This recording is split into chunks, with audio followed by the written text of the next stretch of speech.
বাংলাদেশে নেতা নিয়ে এমন আলোচনা হচ্ছে, কার হাতে নেতৃত্ব দেব। আহারে গত 17 বছরে বাংলাদেশ থেকে চুরিয়ার বাটপারি শেষ করে বাংলাদেশের অর্থনৈতিক খাতকে দুর্বল করে দিল। প্রাণের ভাইরা আমার, তাহলে আল্লাহর কোরআন জানা দিচ্ছে 2 নাম্বার বৈশিষ্ট্য নেতার, আওয়াতুজ যাকাতা, তারা যাকাত প্রদান করবে। 3 নাম্বার হলো ওয়া আমরু বিল মা'রুফি, তারা মানুষদেরকে ভালো কাজ করার জন্য বলবে। 4 নাম্বার হলো ওয়া নাহু আনিল মুনকার, এবং তারা মানুষকে অন্যায় এবং অশ্লীল কাজ থেকে বিরত রাখার চেষ্টা করবে। সুবহানাল্লাহ।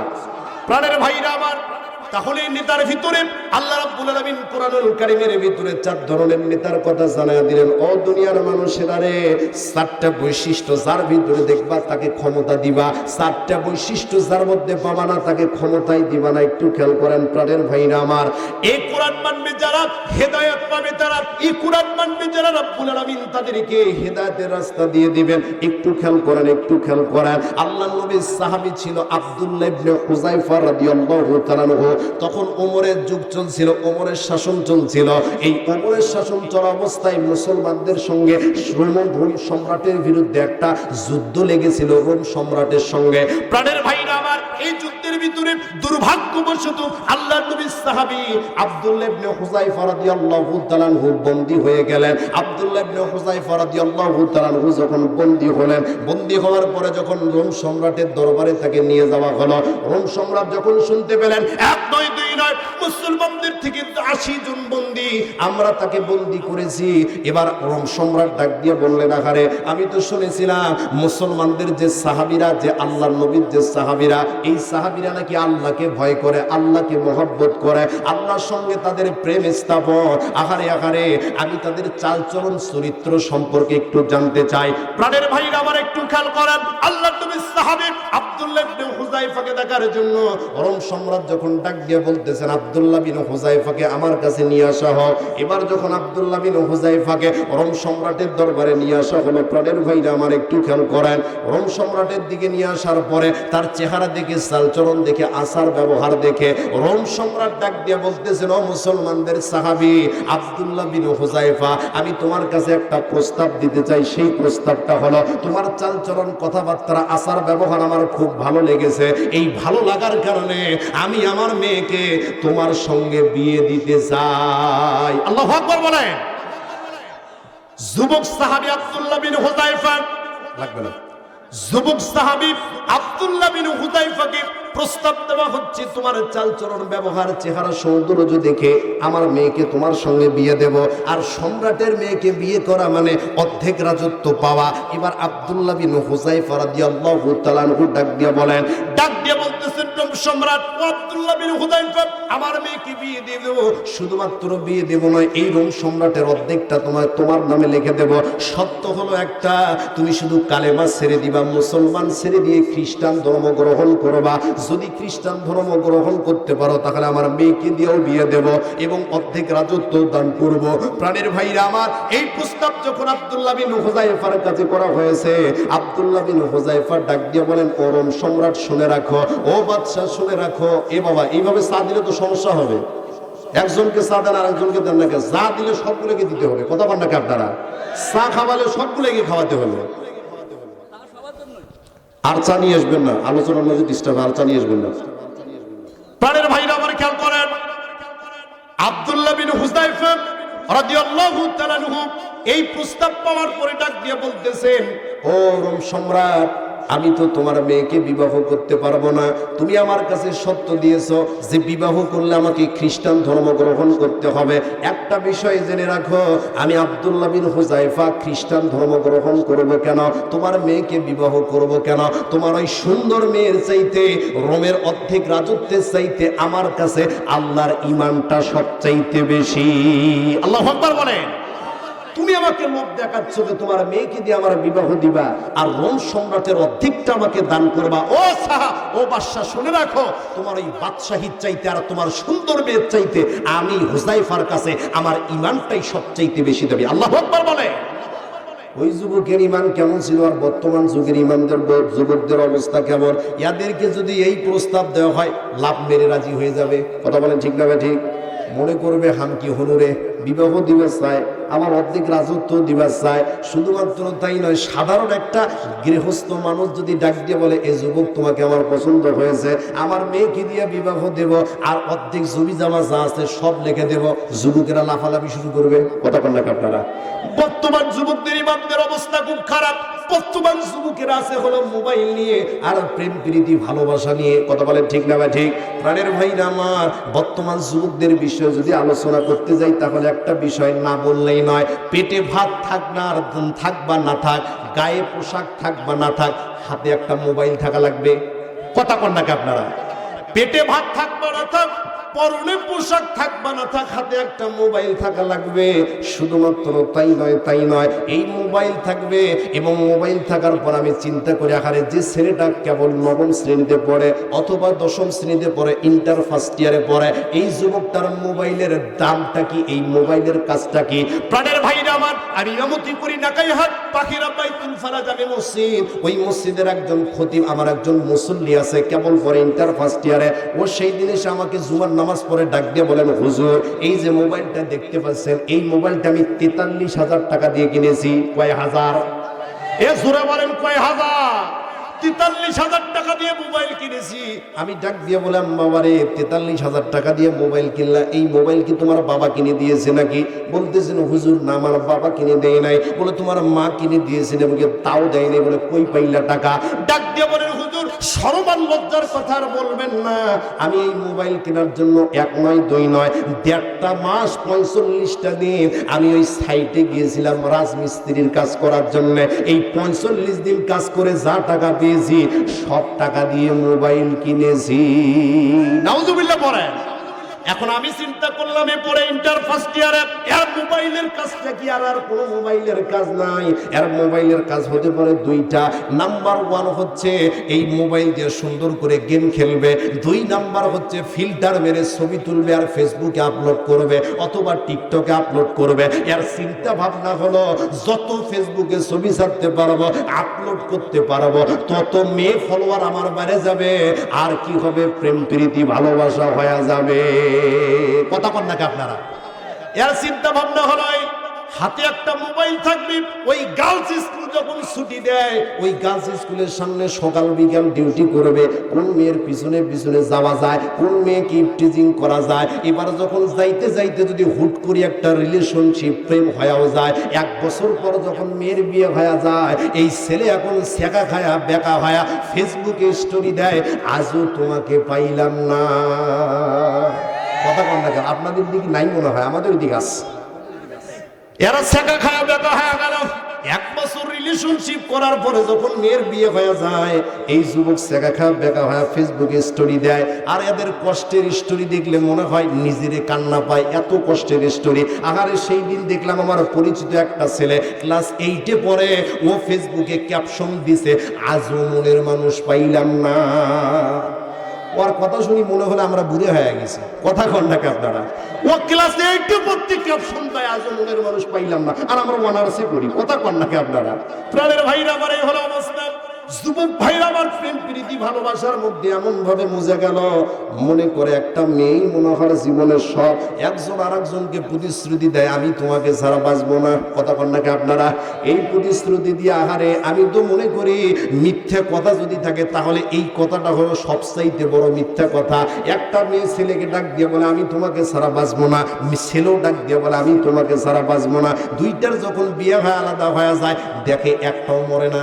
কথা কন নাকি আপনারা? প্রাণের ভাইরা আমার, এই যে মিথ্যা কথাগুলো বলে যুবকদের অবস্থা আজকে বড়ই খারাপ। সেই দিন আমাদের বাড়ির পাশে এক যুবক মারা যাবে, শুনলাম বাড়িতে সেই হই হাল্লার অবস্থা। জানতে পারলাম কি হয়েছে। বলতেছে 1 বছর হলো একটা মেয়ের সঙ্গে রিলেশন বাড়িতে মানে না, ওই মেয়ের আজকে বিয়ে, এর মাথা আর কাজ করতেছে না। এ যুবক ভাইরা আমার খেয়াল করে দেখো, আল্লাহ রাব্বুল আলামিন তোমাকে যৌবন দান করেছেন, তুমিও একটা যুবক, আমিও একটা যুবক। আল্লাহ রাব্বুল আলামিন যৌবন দান করেছেন। এই যৌবন যদি কোনো মেয়ের পিছনে ছোট, এই যৌবন যদি শুধুমাত্র গার্লস স্কুলের পিছনে ব্যয় করো, কাজ হবে না। আল্লাহ রাব্বুল আলামিন বলতেছেন এখন মারা গেলে যুবককে যৌবনকাল সম্পর্কে প্রশ্ন করা হবে। এই যৌবনকাল কোন রাস্তায় কাটিয়েছো, কোন মেয়ের পিছনে লাইন দিয়েছিলা। শুধুমাত্র তাই নয়, প্রত্যেকটা প্রশ্নের উত্তর দিতে হবে। এ যুবক ভাইয়েরা আমার, একটা মেয়ে জীবনের স্বপ্ন একটু খেয়াল করো। যুবকদের অবস্থা চরিত্র আজকে বড়ই খারাপ। একটা মেয়ে জীবনের স্বপ্ন নয়, নিজেকে এমন ভাবে প্রস্তুত করো, প্রতিষ্ঠিত করো। তুমি কেন মেয়ের পিছনে ঘুরবা, মেয়ে তোমার পিছনে ঘুরবে। কথা বল না আপনারা, তুমি কেন মেয়ের পিছনে ঘুরবে, আর তুমি কে ডাক দিয়ে বলবে আমি তোমাকে ছাড়া বাঁচবো না। নিজে পবিত্র থাকো, আল্লাহ রাব্বুল আলামিন পবিত্র স্ত্রী সন্তান দিয়ে দিবেন। কথা বলেন ঠিক না ঠিক?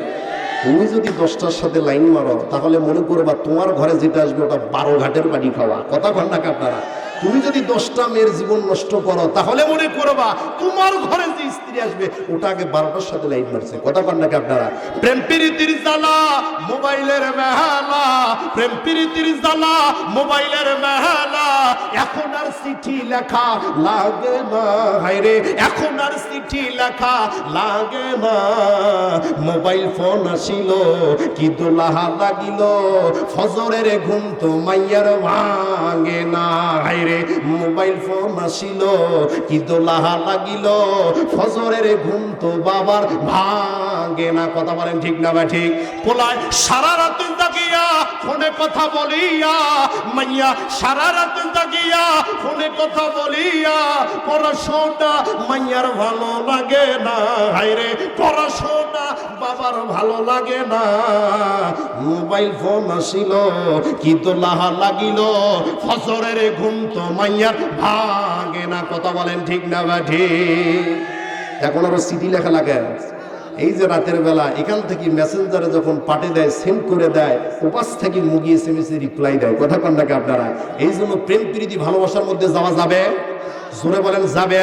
খবরদার এই প্রেম প্রীতি ভালোবাসার মধ্যে যাবে না, তুমিও শেষ, তোমার পরিবারও শেষ। কথা বলেন ঠিক না ঠিক? বলেন ভাই না আমার খেয়াল করেন। আব্দুল্লাহ বিন হুযায়ফা ডাক দিয়ে বললেন, ওমর সম্রাট, তুমি যে তোমার মেয়েকে আমার সঙ্গে বিবাহ দিচ্ছ, শুধুমাত্র বিবাহ দিবা না, অর্ধেক সম্পত্তি দান করবা।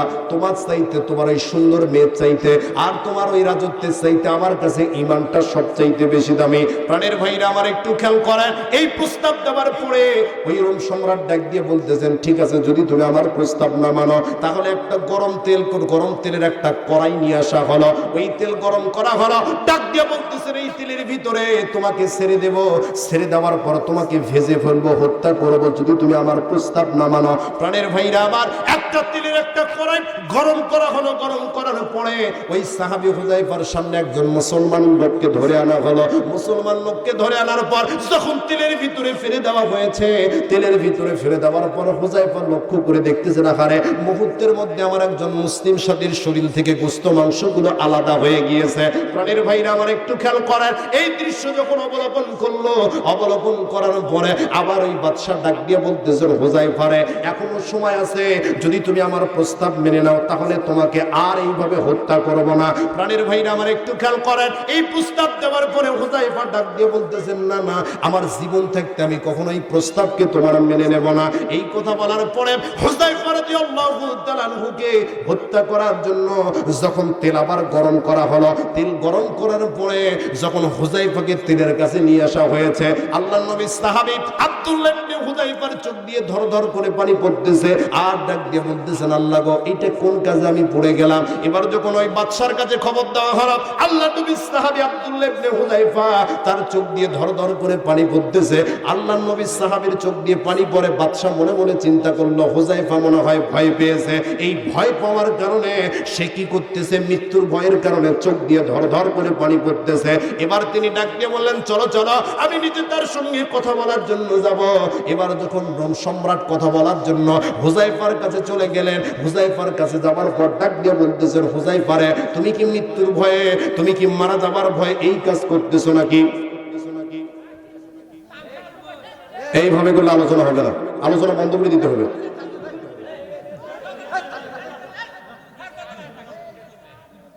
আমি তো মানাই করলাম যে এখানে চা আনা যাবে না।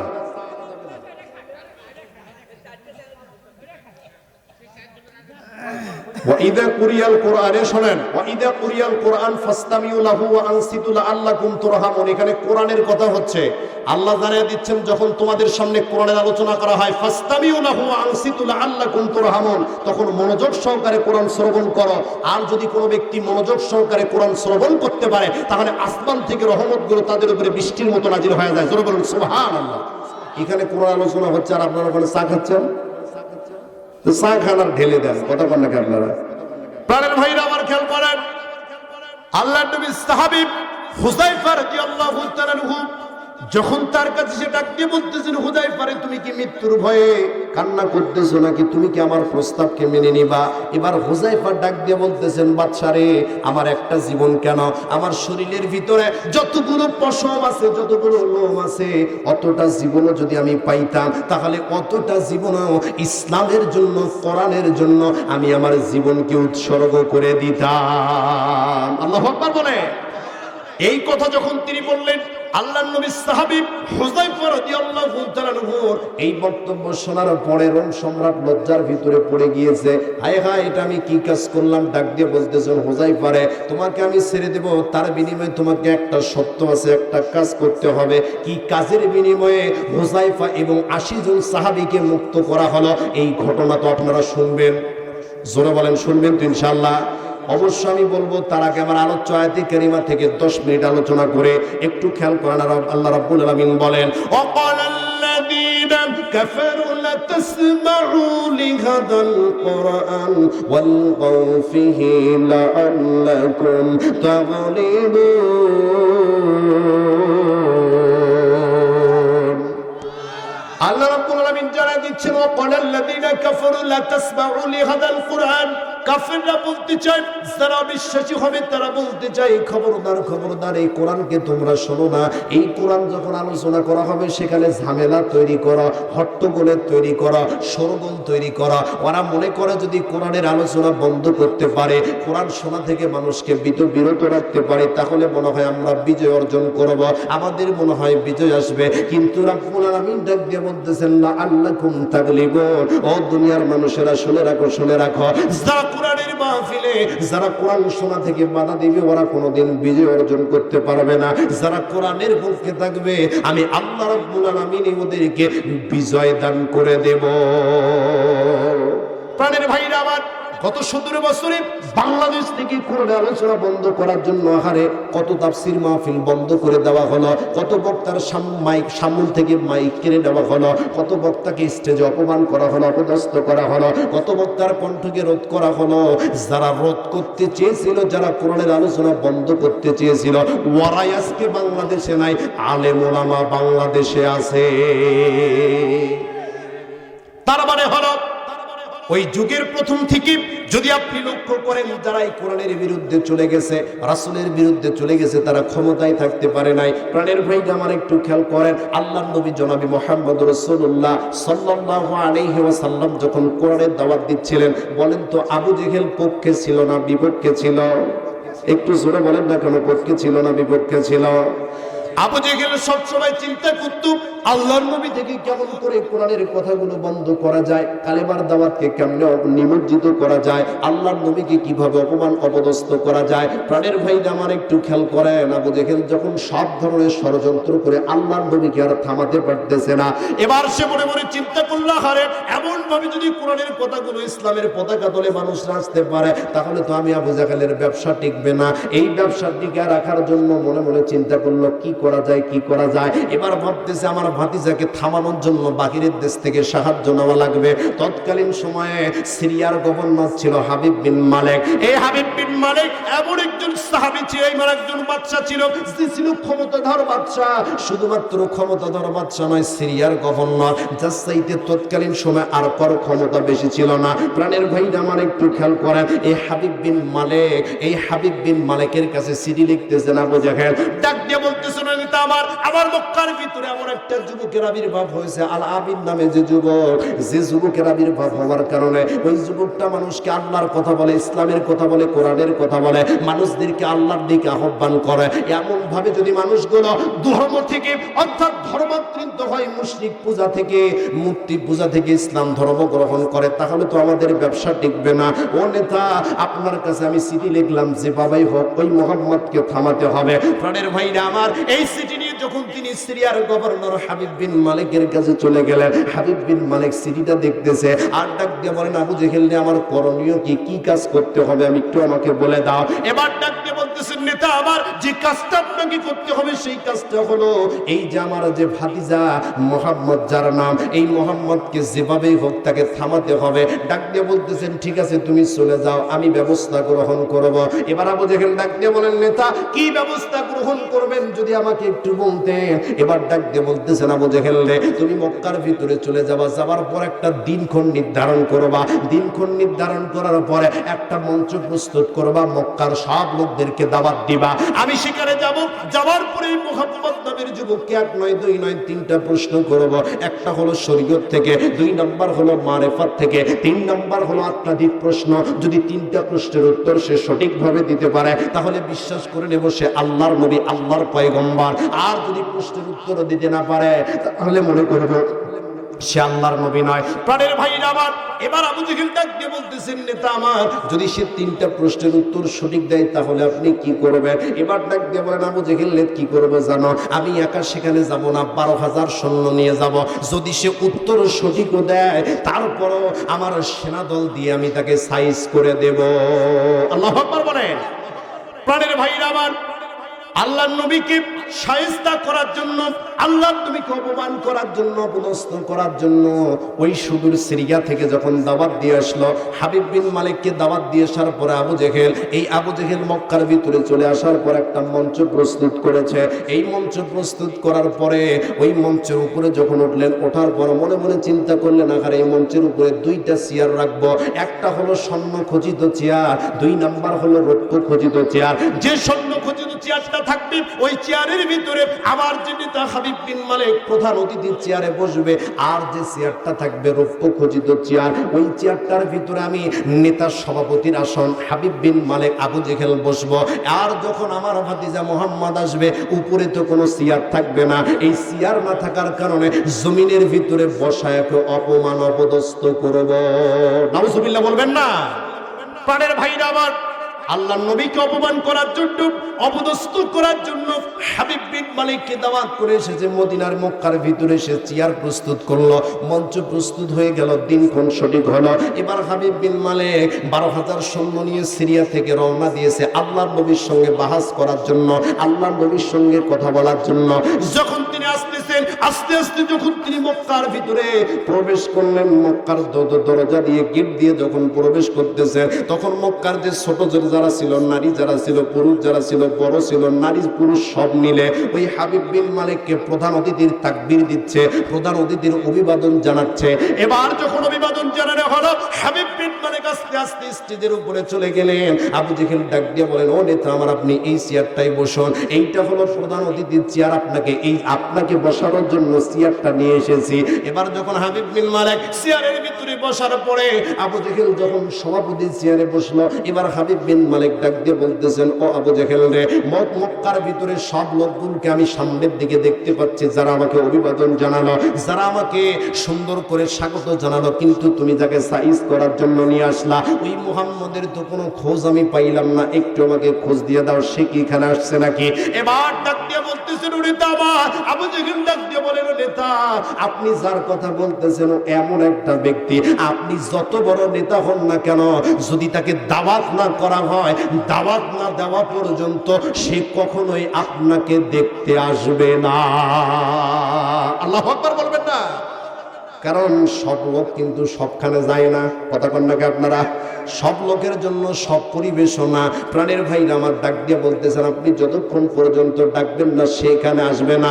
এই কথা যখন তিনি বললেন, ডাক দিয়ে বলতেছেন, আবু জেহেল রে, তাহলে তুমি চলে যাও, ওই যুবককে আমার কাছে ধরে নিয়ে আসো। আবু জেহেল ডাক দিয়ে বলেন, ও নেতা, আপনার কি মাথা খারাপ হয়ে গেছে নাকি? ও হলো আমার ভাতিজা, আমি যদি তাকে ধরে নিয়ে আপনার হাতে তুলে দেয়, আপনি যদি তাকে সাইজ করেন, তাহলে আপনি এখান থেকে চলে যাওয়ার পর মক্কার লোকেরা আমাকে সাইজ করবে, কথা বলেন নাকি আপনারা? কারণ হলো তাকে সবাই ভালোবাসে, মোহাব্বত করে, আল আমিন বলে ডাকে। তাকে তার ওয়াদা করার কারণে, আমানতদারিতার কারণে তাকে আল আমিন বলে ডাকে। সে যদি আপনি এখানে সাইজ করে চলে যান, তাহলে আপনি চলে যাওয়ার পর মক্কার সবগুলো লোক আমার ধরি সাইজ করবে। এবার ডাক দিয়ে বলতেছেন, তাহলে কি করা যায়? যে কাজটা করবেন সেইটা হলো, আপনি যে সেনাগুলো নিয়ে এসেছেন ওই সেনাগুলোকে পাঠিয়ে দেন। ওই সেনাগুলো যখন চলে যাবে, সেনাগুলো যাওয়ার পর তাকে ধরে নিয়ে আসবে। প্রাণের ভাই আমার একটু খেয়াল করেন, আর 15 মিনিট আলোচনা হবে, থাকবেন তো আপনারা? জোরে বলেন, থাকবেন তো? এটা তাকবীর, লিল্লাহি তাকবীর, লিল্লাহি তাকবীর। ঘুরে ধরে আর 15 মিনিট আলোচনা হবে, খেয়াল করেন। আবু জেহেল যখন এইবার সেনাদল পাঠিয়ে দিল আল্লাহর নবীকে ধরে আনার জন্য, আল্লাহর নবীকে ধরে আনার জন্য যখন যাচ্ছে, যাইতে যাইতে খোঁজ করতে করতে হঠাৎ করে যখন তারা চলে গেল, হঠাৎ করে যাওয়ার পরে এবার ওই সেনাদল যাওয়ার পরে লক্ষ্য করে দেখতেছেন আল্লাহর নবী জনাবি মুহাম্মদ রাসূলুল্লাহ সাল্লাল্লাহু আলাইহি ওয়াসাল্লাম ওই মক্কার ভিতরে হেরেম শরীফের সামনে সালাত আদায় করতেছেন। এবার তারা ডাক দিয়ে বলতেছেন, তুমি কি আহমদ? বলে, হ্যাঁ আমি আহমদ, আমার নাম হচ্ছে আল আমিন, যাকে মানুষগুলো আদর করে ডাকে। এবার ডাক দিয়ে বলতেছেন, তোমার সঙ্গে বাহাস করার জন্য, তোমার সঙ্গে দেখা করার জন্য সুদূর সিরিয়া থেকে একদল সেনাবাহিনী এসেছে, আমাদের নেতা হাবিব বিন মালিক এসেছে। যদি তুমি দেখা করতে চাও তাহলে আমার সঙ্গে যেতে হবে। আল্লাহর নবী, বিশ্ব নবী জনাবি মুহাম্মদ রাসূলুল্লাহ সাল্লাল্লাহু আলাইহি ওয়াসাল্লাম ডাক দিয়ে বলতেছিল, মক্কার লোকেরা, ও সেনারা, তোমরা চলে যাও, অবশ্যই আমি যাব, তবে তার আগে আমাকে 2 রাকাত সালাত আদায়ের সুযোগ দিতে হবে। কারণ রব্বুল আলামিন ডাক দিয়ে বলেন, ইয়া আইয়ুহাল্লাযীনা আমানু ইসতাঈনু বিস-সাবরি ওয়াস-সালাহ ইন্নাল্লাহা মা'আস সাবিরিন। ও দুনিয়ার মানুষেরা, যখন হতাশার মধ্যে পড়ে যাবা, চিন্তার মধ্যে পড়ে যাবা, তখন 2টা মাধ্যম দিয়ে আল্লাহর কাছে সাহায্য চাইবা। একটা হলো সবর, 2 নাম্বার হলো সালাত। যদি কোনো ব্যক্তি ধৈর্য এবং সালাতের মাধ্যমে আল্লাহর কাছে সাহায্য চাইতে পারে, আল্লাহ রাব্বুল আলামিন বলেন, ওর সব দুঃখ আর দুর্দশাগুলো আমি আল্লাহ পূরণ করে দেই।